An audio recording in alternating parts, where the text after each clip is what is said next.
అత్యుత్తమర్యాంకులే లక్ష్యంగా నారాయణ ఫ్రెండే కదా మంచిగానే మాట్లాడుతున్నాడు అని చెప్పి నేను నమ్మి వెళ్ళాను అనమాట. అది కూడా జిమ్కి దగ్గరలోనే ఉండిద్ది ఆ హోటల్. హోటల్కి వెళ్ళిన తర్వాత ఏం జరిగింది అంటే, ప్రోటీన్ షేక్ ఫస్ట్ నువ్వు టేస్ట్ చెయ్యి, దాన్ని బట్టి నువ్వు తీసుకుందు, ఫ్లేవర్ నచ్చాలి కదా నీకు అని చెప్పి అక్కడే ప్రోటీన్ పౌడర్ మిక్స్ చేసి ఇచ్చాడు. బాగా హెడేక్ వస్తుంది, కళ్ళు తిరుగుతున్నట్టు అనిపిస్తున్నాయి అంటే సరే రెస్ట్ తీసుకో అని చెప్పి అన్నాడు. తర్వాత కొంచెం సేపటికి నేను మెలకు వచ్చేసరికి తెలిసింది ఇలా జరిగింది అని. ఏమన్నా ఇది చేసావు, అరిస్తూ ఏమన్నా చెప్పావు, కాల్ చేసావు అంటే కనుక నేను నీ న్యూడ్ ఫొటోస్ అవి తీశాను, నేను ఖచ్చితంగా వాటిని సోషల్ మీడియాలో పెట్టడం కానీ అల్లరి చేయడం కానీ చేస్తాను అని చెప్పి చెప్పాను. జిమ్లో ఎవరితోనో మాట్లాడతానంటే కూడా నువ్వు ఇప్పుడు మాట్లాడితే వాళ్ళు నీ ముందు ఒకలాగా నీ వెనకాల ఒకలా ఉంటారు అన్నీ నాకు చెప్తారు, నేను ఖచ్చితంగా వాళ్ళందరికీ కూడా చెప్పేస్తాను అని చెప్పి జిమ్లో ఎవరితో కూడా నన్ను మాట్లాడించేవాడు కాదు. ఉన్నది ఒక చిన్న పీసీఓడి ఉండేది, దానికి సంబంధించి నాకు మెడిసిన్ కోర్స్ ఇచ్చారు డాక్టరు, నేను అది యూజ్ చేస్తూ ఉండేదాన్ని అంతే తప్ప నాకు క్యాన్సర్ ఉండడం అలాంటిదే లేదు. బరువు తగ్గడం కోసం జిమ్కి వెళ్తే మాయ మాటలు చెప్పి రూమ్కి తీసుకెళ్లి అత్యాచారం చేశాడని విజయవాడలో ఒక యువతి కంప్లైంట్ ఇచ్చే విషయం తెలిసిందే కదా. దానికి సంబంధించి జిమ్ కోచ్ ఆరోపణలు ఎదుర్కొంటున్న జిమ్ కోచ్ దగ్గర కూడా వివరణ తీసుకున్నాం. ఆయన ఒక స్పెషల్ వెర్షన్ ఒక స్టోరీ చెప్పాడు. అయితే అసలు ఆయన చెప్పింది నిజం కాదు, అసలు నేను ఇచ్చిన కంప్లైంట్లో ఇచ్చిందే వాస్తవం, అసలు ఏం జరిగిందో చెప్తానని చెప్పి బాధితురాలు సుమన్ టీవీ స్టూడియోకి వచ్చారు. ప్రస్తుతం బాధితురాలు మనతో ఉన్నారు. మేడం నమస్తే. యాక్చువల్గా మీకోసం చాలా ట్రై చేసాం కాంటాక్ట్ చేద్దామని, సో కుదరలేదు. సో ఫైనల్లీ మీరు వచ్చారు. నాకు చాలా డౌట్స్ ఉన్నాయి మేడం. ఆయన కూడా చాలా ఆరోపణలు చేశాను మీరు కంప్లైంట్ ఇచ్చిన అతని మీద కూడా. సో ఇక్కడ ప్రధాన డౌట్ ఏంటంటే మీ ఇద్దరికి ఎలా పరిచయం? మేము ఇన్స్టాగ్రామ్లో మాట్లాడుకోవడం ద్వారా పరిచయం అయ్యాం సార్. నేను ఇన్స్టాలో రీల్ చూసి తనది జిమ్లో ఇలా వర్క్ చేస్తున్నావా అని చెప్పి నేను తనకు మెసేజ్ చేయడం జరిగింది. అక్కడి నుంచి పరిచయం ఏర్పడింది. ఎన్నాళ్ళ క్రితం అండి? ఏప్రిల్ నెలలో సార్, ఏప్రిల్ స్టార్టింగ్లోనే. అదే నెలలో మీరు జిమ్లో జాయిన్ అయ్యారా? అదే నెలలో జిమ్లో జాయిన్ అయ్యాను. జిమ్లో జాయిన్ అవ్వు, నువ్వు వెయిట్ లాస్ అవుతావు అని చెప్పి పిలిపించాడు అనమాట. జిమ్లో అదే నెలలో నేను జాయిన్ అవ్వడం. మీరు ఇచ్చిన కంప్లైంట్లో వెయిట్ లాస్ అవ్వడం కోసం మీకు ఒక సపరేట్గా ఆయన అంటే రకరకాలుగా మీకు ప్రోటీన్ షేక్స్ కానీ మిగతా ఇప్పిస్తాను అని చెప్పి నన్ను తీసుకెళ్ళాడు, మాయ మాటలు చెప్పి అత్యాచారం చేశాడు మీరు కంప్లైంట్ ఇచ్చారు. అంటే వెయిట్ లాస్ అవ్వడం కోసం మాత్రమే అంటే ప్రోటీన్ షేక్స్ ఇప్పిస్తాను మాత్రం హోటల్కి తీసుకెళ్ళారా, లేకపోతే మిగతా అంటే ప్రేమనో లేకపోతే ఇంకొక మాటలో ఆ మాటలు చెప్పి తీసుకెళ్ళాడా? ప్రోటీన్ షేక్స్ ఇస్తాను అని చెప్పే తీసుకెళ్ళాడు. నాకు పలానా హోటల్లో రూమ్ ఉంది, నేను అక్కడే ప్రోటీన్ షేక్స్ ఉంటాయి నావి, వెళ్ళి అక్కడ తీసుకుందాం పదా అని చెప్పి తీసుకొని వెళ్ళాడు. యాక్చువల్గా మేడం అంటే మీరు జాయిన్ అయింది పరిచయం అయింది ఏప్రిల్, మీరు జిమ్లో జాయిన్ అయింది ఏప్రిల్, అంటే ఏప్రిల్ 24 ఐ థింక్ 22 ఆ సమయంలో మీరు హోటల్కి వెళ్ళిన డేట్ ఐ థింక్. అంటే అంత తక్కువ టైంలో ఎట్లా నమ్మి వెళ్ళారు? అంటే జిమ్లో రోజు కలుస్తూ ఉండేవాళ్ళము, సో మాట్లాడుతున్నాడు, పైగా జిమ్ ట్రైనరే కదా, వాళ్ళకి సైడ్ బిజినెస్లు అంటూ ఉంటాయి కదా, ఇలా ప్రోటీన్ పౌడర్స్ ఇవ్వడం కానీ లేదంటే ఎక్కువ మార్జిన్తో అమ్మడం కానీ అలాంటివి ఉంటాయి కదా. సో అందుకని చెప్పి ఫ్రెండే కదా మంచిగానే మాట్లాడుతున్నాడు అని చెప్పి నేను నమ్మి వెళ్ళాను అనమాట. అది కూడా జిమ్కి దగ్గరలోనే ఉండిద్ది ఆ హోటల్, అందుకే తనకి నిజంగానే రూమ్ ఉందేమో ఇలా పక్కన ఆ రూమ్లో పెట్టాడేమో అని చెప్పి అనుకొని వెళ్ళాను. బేసిక్గా జిమ్లోకి వెళ్ళే ముందు అందరూ కూడా చాలామంది ఆడపిల్లలు వెయిట్ లాస్ అవ్వడం కోసం ఎక్కువగా లేడీస్ జిమ్స్ని ఎక్కువ యూజ్ చేస్తూ ఉంటారు. సో మీరు వెళ్ళిన rock fitness gym I think, so దాంట్లో మేల్ నేర్పించడం అనేది అంటే మీరు తెలిసి వెళ్ళారా? తెలుసు సార్, నేనే ట్రైనీని, నేనే ట్రైనర్ని, అక్కడ పీటీ తీసుకో అని చెప్పి నాకు ముందే చెప్పాడు. సో అందరు ఆడవాళ్ళకి అతను నేర్పిస్తాడా? అందరు ఆడవాళ్ళకి అతనే కాదు, ఇద్దరు ఉంటారు. తిను ఎక్కువ లేడీస్ని తీసుకుంటాడు, తినకి ఎక్కువ లేడీస్ని ఇస్తారనమాట ఈవినింగ్ టైం. అంటే ముందే మీకు ఇలా బరువు తగ్గిస్తానని మీకు చెప్పి జిమ్లో జాయిన్ చేసి తనే ట్రైన్ చేస్తానని మాట ఇచ్చాడు? తనే ట్రైన్ చేస్తానని మాట ఇచ్చాడు, తన ద్వారానే నేను జిమ్లో జాయిన్ అయ్యాను. సో అంటే ఇక్కడ మరొక డౌట్ ఏంటంటే హోటల్కి వెళ్ళిన టైం, సో తను కూడా దాన్ని మెన్షన్ చేస్తున్నారు, టైం ఈవినింగ్ 8 o'clock 7 o'clock అని చెప్తున్నారు. సో ఆ టైంలో హోటల్కి ఎందుకు అనేది చెక్ ఇన్ టైం కూడా అదే చూపిస్తుంది. సో అంటే ఆ టైంలో పర్టికులర్ ఎందుకు వెళ్ళినట్టు? చెక్ ఇన్ టైం ఆ టైం కాదు సార్, చెక్ ఇన్ టైం అనేది 12-12:30 ఇన్ బిట్వీన్లోనే. మేము 3 సార్లు వెళ్ళింది కూడా 12-12:30 ఇన్ బిట్వీన్లోనే వెళ్ళాము. ఈవినింగ్ 4-4:30-5 కల్లా వచ్చేసేవాళ్ళము. సో అంటే వెళ్ళారు, వెళ్ళిన తర్వాత ఏం జరిగిందండి హోటల్కి వెళ్ళాక? హోటల్‌కి వెళ్ళిన తర్వాత ఏం జరిగింది అంటే, ప్రోటీన్ షేక్ ఫస్ట్ నువ్వు టేస్ట్ చెయ్యి. దాన్ని బట్టి నువ్వు తీసుకుందు. ఫ్లేవర్ నచ్చాలి కదా నీకు అని చెప్పి అక్కడే ప్రోటీన్ పౌడర్ మిక్స్ చేసి ఇచ్చాడు. ఇచ్చిన తర్వాత నేను తాగాక ఒక అరగంట సేపు నార్మల్‌గా మాట్లాడుకున్నాం. మాట్లాడుకున్న తర్వాత ఎందుకో నాకు బాగా హెడేక్ వస్తుంది. కళ్ళు తిరుగుతున్నట్టు అనిపిస్తున్నాయి అంటే, సరే రెస్ట్ తీసుకో అని చెప్పి అన్నాడు. అని నేను నిద్రపోయిన తర్వాత ఈ ఘటన అనేది జరిగింది. తర్వాత కొంచెం సేపటికి నేను మెలుకువ వచ్చేసరికి తెలిసింది ఇలా జరిగింది అని చెప్పి. మరి అడిగారా ఎందుకని ఇట్లా మోసం చేసి తీసుకెళ్ళావు అని అడిగారా? అడిగాను, ఎందుకు ఇలా మోసం చేసి తీసుకెళ్ళావు, నాకిప్పుడు ఈ జీవితం ఇదైపోయినట్టే కదా ఏంటి అని చెప్పంటే, ఈ రోజుల్లో ఇదంతా కామన్, నువ్వు ఇప్పుడు ఎందుకు అంత ఇష్యూ చేస్తున్నావు, నువ్వు ఇష్యూ చేసి ఏమన్నా ఇది చేసావు, అరిస్తూ ఏమన్నా చెప్పావు, గోల్ చేసావు అంటే కనుక నేను న్యూడ్ ఫొటోస్ అవి తీశాను, నేను ఖచ్చితంగా వాటిని సోషల్ మీడియాలో పెట్టడం కానీ అల్లరి చేయడం కానీ చేస్తాను అని చెప్పి చెప్పాడు. అవి ఏమైనా చూసారండి అంటే మీ కళ్ళతో ఏమైనా చూసారా అంటే అతను తీయడం కానీ వీడియోలు కానీ ఇవన్నీ చూసారా? నేను కళ్ళతో ఏం చూడలేదు సార్ అప్పటికి. అంటే అతను బెదిరిస్తున్నాడు కదా మిమ్మల్ని, ఇట్లా న్యూడ్ ఫొటోస్ ఉన్నాయని బెదిరిస్తున్నాడు. సో మీకేమైనా చూపించాడా?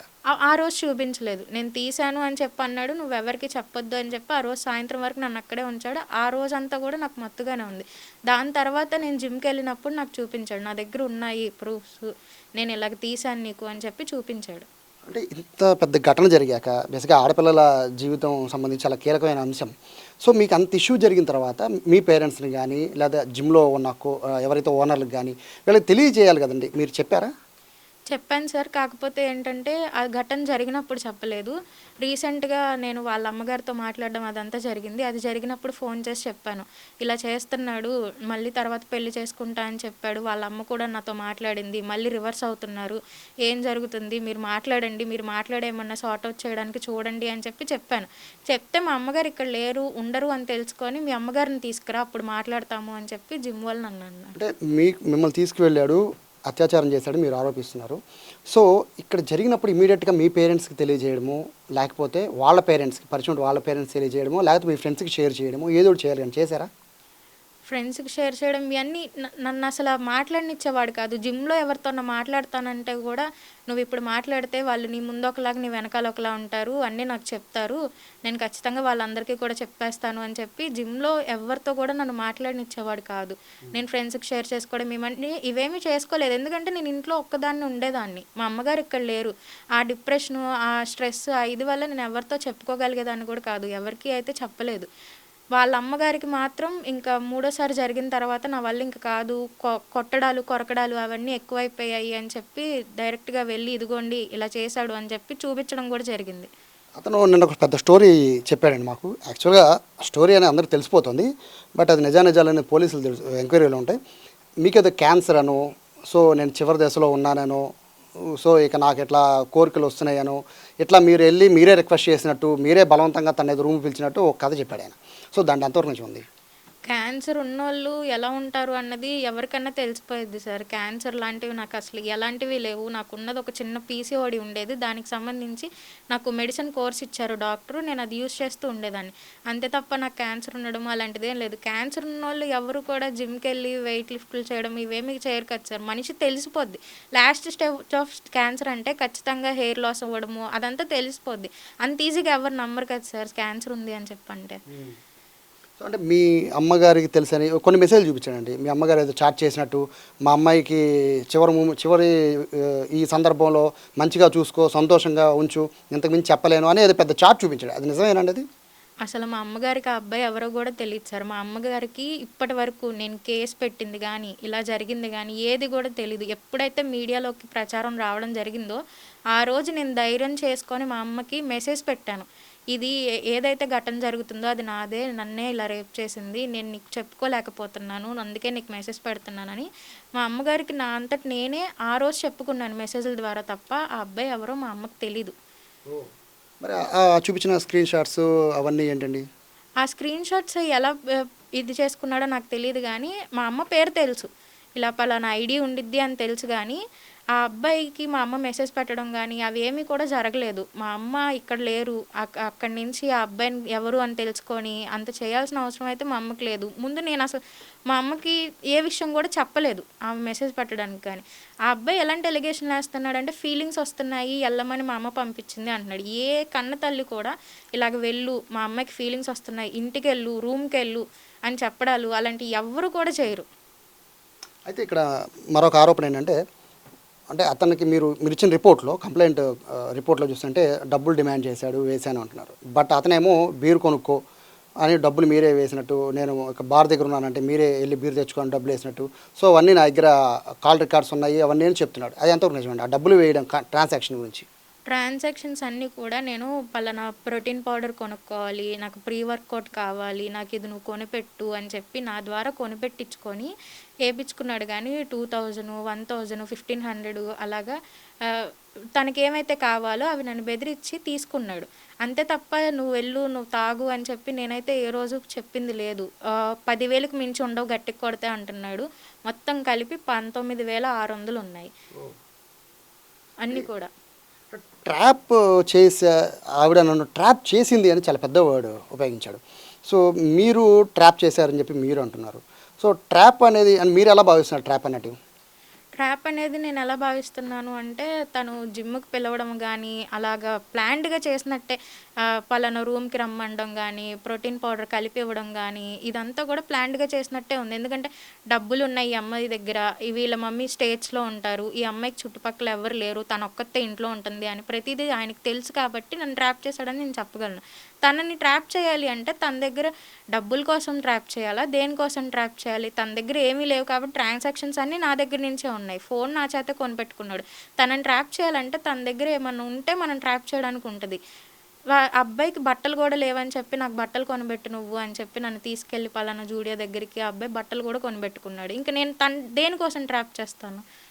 ప్రేమ అనే కోణం ఏమన్నా వచ్చిందని అంటే మీరు చెప్తున్న దాని ప్రకారం, అంటే మీరు చెప్తున్న మాటల ప్రకారం అంటే ప్రేమించాను అనే ఉన్న చెప్పడం కానీ లేదా పెళ్లి చేసుకుంటాను అని చెప్పడం కానీ, ఎందుకంటే ఒక ఆడపిల్ల స్వయంగా వెళ్ళడం అనేది జరిగే అసంభవం, చాలా తక్కువ సందర్భాల్లోనే జరుగుతుంది. అంతటా మీరే నమ్మి వెళ్ళి అతనితో కాసేపు ఉండడం లేదా అతనితో మాట్లాడడం, సో అతను సింగిల్గా జిమ్ అంటే ట్రైనింగ్ సో అతనితో ఇప్పించడం, ఇవన్నీ చూస్తుంటే ప్రేమ కానీ లేకపోతే పెళ్లి చేసుకుంటాను కానీ ఈ చర్చలు ఏమైనా వచ్చాయా? స్టార్టింగ్లో అవేం లేవు సార్, ఫ్రెండ్ అని చెప్పి అన్నాడు. ఇదంతా బలవంతం, ఇదంతా జరిగిపోయిన తర్వాత ఇప్పుడు ఏంటి నా లైఫ్ నాశనం అయిపోయినట్టే కదా, నువ్వు మళ్ళీ ఇలాగ చేస్తున్నావు, ప్రూఫ్స్ అంటున్నావు, నన్ను కనీసం ఎవరితో అన్నా చెప్పుకొని ఇవ్వట్లేదు, నాకు ఇది చాలా ఇదిగా ఉంది, నేను ఏమన్నా చేసుకున్నా ఇదే కదా అంటే, నువ్వు అలాంటి ఏం చేసుకోకు, నేను నిన్ను పెళ్లి చేసుకుంటాను, నువ్వు ఏ పెంట చేయకుండా ఎవరికి చెప్పకుండా ఉంటే నేను నిన్ను పెళ్లి చేసుకుంటాను అని చెప్పాడు. ఇది ఎప్పుడు చెప్పాడండి? ఇది గొడవలు జరుగుతున్నప్పుడే, ఎప్పుడైతే మూడోసారి జరిగిందో అప్పుడే చెప్పాడు. నువ్వు ఇంత టార్చర్ చేస్తున్నావు నన్ను అని చెప్పంటే ఆ రోజు సాయంత్రమే నాకు మెసేజ్ పెట్టాడు, పెళ్లి చేసుకుందాం మనము అని చెప్పి. స్టార్టింగ్లో నీదేంటి ఫ్రెండ్షిప్ అని మాట్లాడి నేను ఎంతమంది అమ్మాయిలతో మాట్లాడానో 20 మంది అమ్మాయిల దాకా నో చెప్పాను నేను, నాకు ఎవరి మీద అలాంటి ఫీలింగ్స్ రాలేదు, ఆ స్క్రీన్ షాట్లు కూడా నా దగ్గర ఉన్నాయి, కానీ నీ మీదే అలాంటి ఫీలింగ్స్ వస్తున్నాయి అని చెప్పి కొంచెం ఫ్లర్ట్ చేయడానికి చూశాడు. అదంతా జరిగింది. కానీ నేను ఏ రకంగానూ కూడా రెస్పాండ్ అవ్వలేదు. తర్వాత ఇంకా చివరికి వచ్చిన తర్వాత నేను అందరికీ చెప్పేస్తాను అని చెప్పినప్పుడు నాకు చెప్పాడనమాట, పెళ్లి చేసుకుందాం మనము, కానీ ఇంటర్ క్యాస్ట్ మ్యారేజ్ల్లో చుట్టాలందరూ మనల్ని చూస్తారు, మనం ఇంటర్ క్యాస్ట్ మ్యారేజ్ చేసుకున్నామంటే ఇంకా నువ్వు ఇలాంటివి చెప్పావంటే కనుక నీ పరువు ఇంకా పోయిద్ది, కాబట్టి నువ్వెవరికి ఏం చెప్పకుండా ఉంటా అంటే నేను పెళ్లి చేసుకుంటాను అని చెప్పాడు. ఇంత జరిగింది, ఏప్రిల్, మే, జూన్, జూలై వచ్చింది. సో ఇంత ఇష్యూ జరుగుతుందని మీ అమ్మగారు మీరు ఎప్పుడు చెప్పారు? జూన్ ఈ కేసు అయిన తర్వాత మీడియా ఎప్పుడైతే బయట పెట్టిందో, ఆ అబ్బాయి వీడియో ఎప్పుడైతే బయటకు వచ్చిందో ఆ రోజు సాయంత్రం చెప్పాను నేను. ఎందుకని ఇంత డిలే చేశారు? కన్న తల్లిదండ్రులకి చెప్పాలి ఖచ్చితంగా, ఏది జరిగినా కూడా. ఆడపిల్లలకి అందరికీ ఇప్పుడు చెప్తుంది అదే, సమాజంలో ఏం జరిగినా కూడా ముందు మీ తల్లిదండ్రులు చెప్పండి అని అందరికీ చెప్తున్నాం. సో అన్ని ఇలాంటి వీడియోలు చూస్తున్నారు, మీరు టీచర్ అని తెలిసిన, ప్రైవేట్ టీచర్ అని, మరి మీకు కూడా ఎడ్యుకేషన్ మీద ఇంత నాలెడ్జ్ ఉంది, సో పిల్లలకి మీరు కూడా చెప్తుంటారు కదా, మీ తల్లిదండ్రులు ఎందుకు అప్రోచ్ అవ్వలేదు? నేను భయపడ్డాను ఫస్ట్ ఆఫ్ ఆల్, ఎందుకు ఇలా చేసావు అని ఏమన్నా అనిద్దేమో, ఎందుకంటే ఆమె దేశం కందేశంలో ఉంది. ఇప్పుడు నేను ఏమన్నా చెప్పినా సరే ఒకగానొక కూతురు కదా ఏంటి ఇలా అయింది అని ఆమెకు అక్కడ ఏమన్నా జరిగినా సరే నేను ఇబ్బంది పడాల్సి వచ్చింది అని చెప్పి నేను భయపడి నేను చెప్పలేదు బయటికి. ఇందులో రాక్ ఫిట్నెస్ జిమ్ వాళ్ళ గురించి నేను వాళ్ళతో మాట్లాడుతుంటే మాకు జిమ్కి వాళ్ళకి ఏ సంబంధం లేదు అంటున్నారు. సో మీరు అటు జిమ్లో జాయిన్ అయిన తర్వాత కంటిన్యూ అయ్యారా? కంటిన్యూ అయ్యాను జిమ్. సో అయినప్పుడు ఇట్లా మీ కోచ్ ఎట్లా చేశాడు, లేకపోతే ఇట్లా బ్లాక్మెయిల్ చేస్తున్నాడు, ఫోటోలు ఉన్నాయి అనే విషయం వాళ్ళకి చెప్పారా? వాళ్ళకి కోచ్ బ్లాక్మెయిల్ చేస్తున్నప్పుడు చెప్పలేదు. కానీ పెళ్ళి అనుకున్నప్పుడు వాళ్ళ అమ్మగారు రివర్స్ అయ్యారు నా మీద. అప్పుడు ఫోన్ చేసి చెప్పాను. ఇలా జరిగింది నాకు. పెళ్ళి అనగానే ఇలా రివర్స్ అవుతున్నారు అని చెప్పి వాళ్ళకి ఫోన్ చేసి చెప్పినప్పుడు ఆయన నాతో కొంచెం పాజిటివ్‌గానే మాట్లాడారు. మరి అలాంటప్పుడు ఎందుకు తిరిగాడు నీతో? అలా తిరగకూడదు కదా! ఎందుకు చేసుకోనంటున్నాడు పెళ్లి? చేసుకోవాలి కదా! అని చెప్పి పాజిటివ్‌గానే మాట్లాడారు. మాట్లాడిన తర్వాత వాళ్ళ వైఫ్‌కి నేను మళ్ళీ కాంటాక్ట్ అయినప్పుడు మీ అమ్మగారిని తీసుకురా. మీ అమ్మగారిని తీసుకొస్తే అప్పుడు నేను మాట్లాడతాను. వాళ్ళ అమ్మ, నాన్నని మీ అమ్మని కూర్చోపెట్టి అప్పుడు నేను మాట్లాడతాను. మీరిద్దరూ మాట్లాడుకోవడం కాదు అని చెప్పారు.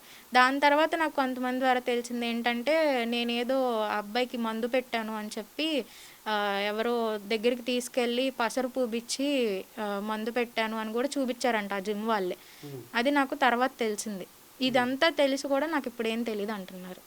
నిన్న ఆయన చేసిన చాలా అలిగేషన్స్ చేశారు మీ మీద. నిన్న జరిగిన దాని మీద ఆయన క్యాన్సర్ అని చెప్పడం, లేదా పేమెంట్ తనే వేయడమని చెప్పడం, తనే నన్ను రమ్మని చెప్పడం, బలవంతంగా నేను వెళ్ళాలని, ఇలా చాలా ఆరోపణలు చేశారండి. దాన్ని మొత్తం విన్నారా? ఇంటర్వ్యూ మొత్తం విన్నారు కదా? సో అందుట్లో మీరేం చెప్పదలుచుకున్నారు మొత్తం ఇంటర్వ్యూ మీద? బలవంతం చేసేంత చిన్నపిల్లోడు తను కాదు. బలవంతంగా నువ్వు రా నా దగ్గరికి అని చెప్పి అడిగే అంత ఇది కూడా తన దగ్గర లేదు. ట్రాప్ చేయాలన్నా సరే ఎవరన్నా పెద్దోళ్ళనో లేకపోతే ఎవరన్నా డబ్బున్నోళ్ళనో ట్రాప్ చేస్తారు కానీ అలాంటి వాళ్ళని ఎందుకు ట్రాప్ చేస్తారు? మీరు ఒకసారి వాళ్ళ ఇల్లు చూడండి. అసలు అది చూస్తేనే తెలిసిపోయిద్ది. ఇంకొకటి ఏంటంటే ఎలిగేషన్స్ ఎలా వేస్తున్నారంటే మా నాన్నగారు ఉన్నారు. మా నాన్నగారు బీఆర్టీఎస్ రోడ్డు మీదకి వచ్చి మా నాన్నగారు తనని డబ్బులు అడిగారు, డిమాండ్ చేశారు అని చెప్పి ఎలిగేషన్స్ వేస్తున్నారు. నాకు చిన్నప్పుడే మా అమ్మ డివోర్స్ తీసేసుకున్నారు. నాకు నాన్న అనేవాళ్ళే లేరు. అలాంటిది మా నాన్నగారు ఆయన దగ్గరికి వెళ్ళి డబ్బులు అడగడం, డిమాండ్ చేయడం అనేది అసలు జరగని పని. ఎలిగేషన్స్ వేస్తున్నారు కానీ ప్రూఫ్స్ చూపించలేకపోతున్నారు. ఎందుకంటే దానికి తగిన ప్రూఫ్ లేదు. కాబట్టి ఆయన ఎలిగేషన్స్ నోటికొచ్చినట్టు చెప్పేసి ప్రూఫ్స్ లేకుండా నేను ఇప్పటివరకు మీడియా దగ్గరికి రావాలి, మాట్లాడాలి అని అనుకోలేదు. ఇంత జరిగిద్ది అని ఎక్స్పెక్ట్ చేయలేదు కాబట్టి నేను ఎవరికి చెప్పుకోలేదు. లేదంటే మా మామయ్య వాళ్ళకి చెప్పడము, మా అమ్మమ్మ గారికి వీళ్ళందరికీ చెప్పడము ఏదో ఒకటి చేసేదాన్ని. ఆడపిల్ల మ్యాటర్ కదా, సెన్సిటివ్ కదా, బయటికి రాదు అని అనుకున్నాను కానీ ఆ మీడియాకు వచ్చిన తర్వాతే తెలిసింది ఇంత జరిగిద్ది అని చెప్పి. ఆ ఎలిగేషన్స్ ద్వారా నేను ఇప్పుడు బయటకు వచ్చి మాట్లాడాల్సి వస్తుంది. సో పెళ్లి విషయానికి వస్తే అదే ప్రశ్న నేను అడిగితే, సో తను నన్నే ఇట్లా చేసింది, సో నాకంటే ముందు ఎంతమంది ఎన్నో మోసం చేసిందో అనే ఒక వర్డ్ అతను యూజ్ చేశారు. సో దాని మీద ఏం చెప్తారు? అసలు తనకంటే ముందు నేను ఎవరితో మాట్లాడలేదు. ఆ విషయం తనకు కూడా తెలుసు. అలాంటి ప్రూఫ్‌లు కూడా తను ఆ మాట అనే ధైర్యం ఎలా చేశాడో కూడా నాకు అర్థం కాలేదు. నేను ఎళ్తే స్కూల్‌కెళ్ళేదాన్ని, లేకపోతే ఇంట్లో ఉండేదాన్ని. ఎవ్వరి ఇళ్ళకి వెళ్ళడం గానీ, ఏది కూడా లేదు. అందుకే నేను ఎవరికి చెప్పుకోలేకపోయాను. ఫస్ట్ ఆఫ్ ఆల్ నాకు బ్రదర్ గానీ, సిస్టర్ గానీ ఎవరు కూడా లేరు. నేను సింగిల్ చైల్డ్‌ని. కాబట్టి నేను ఎవరికీ చెప్పుకోలేకపోయాను. సో ఇప్పుడు కంప్లైంట్ ఇచ్చారు. సో అతను అరెస్ట్ చేసినట్టుగా కూడా సమాచారం వస్తుంది కదండి. అంటే ఏమి డిమాండ్, అంటే అతని అరెస్ట్‌తో మీకు న్యాయం జరుగుతుంది అనుకుంటున్నారా? మీ డిమాండ్ ఏంటి? అరెస్ట్‌తో న్యాయం జరుగుద్ది నేను అసలు కేసు పెట్టే ముందు ఏమనుకున్నానంటే, జరగాల్సిన నష్టం ఏదో జరిగిపోయింది. పెళ్లి చేసుకోనంటున్నాడు. కాబట్టి పోలీసుల దగ్గరికెళ్ళి న్యాయం అడుగుదాము అని చెప్పి నేను వెళ్ళాను. వెళ్ళిన తర్వాత 18వ తారీఖు నేను కేసు ఫైల్ చేశాను. ఎఫ్ఐఆర్ కట్టారు. దానికి ముందే కేసు ఫైల్ చేసిన రోజు ఏం జరిగిందంటే పిలిచారు తన్ని. పిలిచి సిఐ గారు ఇలా నీ మీద ఒక కంప్లైంట్ వచ్చింది. ఆ అమ్మాయిని పెళ్లి చేసుకుంటావు అని అడిగితే నేను చేసుకోను ఆ అమ్మాయిని. నేను మా కమ్యూనిటీకి చెందిన అమ్మాయినే చేసుకుంటానని చెప్పి ఒక ఫోటో చూపించారంట. ఆ విషయం సిఐ గారు నాకు తర్వాత రోజు చెప్తే సరే ఎఫ్ఐఆర్ కట్టేయండి. నాకు వద్దింకా అని చెప్పి ఎఫ్ఐఆర్ కట్టేశారు. పెళ్లి చేసుకోమని అడిగాను.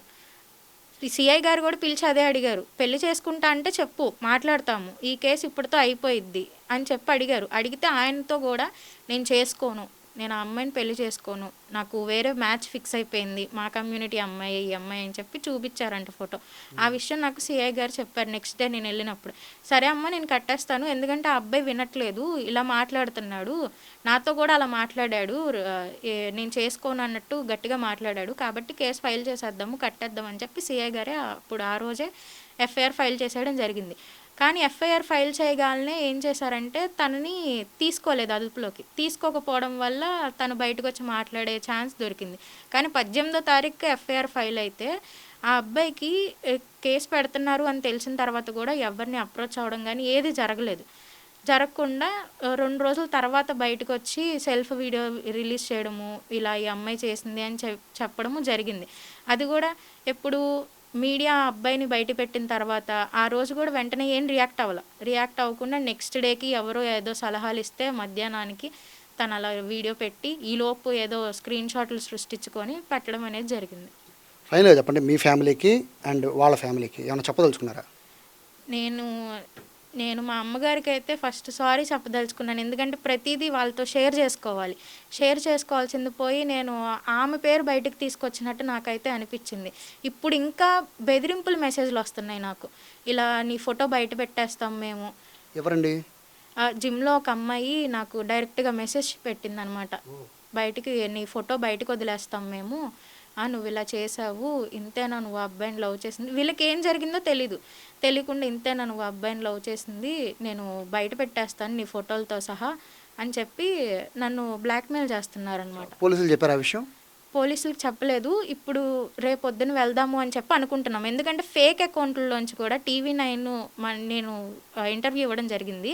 ఆ TV9 దాంట్లో కూడా ఫేక్ అకౌంట్లలోంచి చాలా మెసేజ్లు వాళ్ళ అమ్మగారు ఇన్స్టా యూజర్ నేమ్ మార్చేశారు, ఈ అమ్మాయి ఇలాగా, ఈ అమ్మాయి ఎవరికి ఇవ్వని ప్రోటీన్ షేక్స్ ఈ అమ్మాయికే ఇచ్చాడా, అది ఇది అని చెప్పి చాలా ఒక 20 కామెంట్స్ దాకా ఒక్కటే అకౌంట్లోంచి వస్తున్నాయి అనమాట.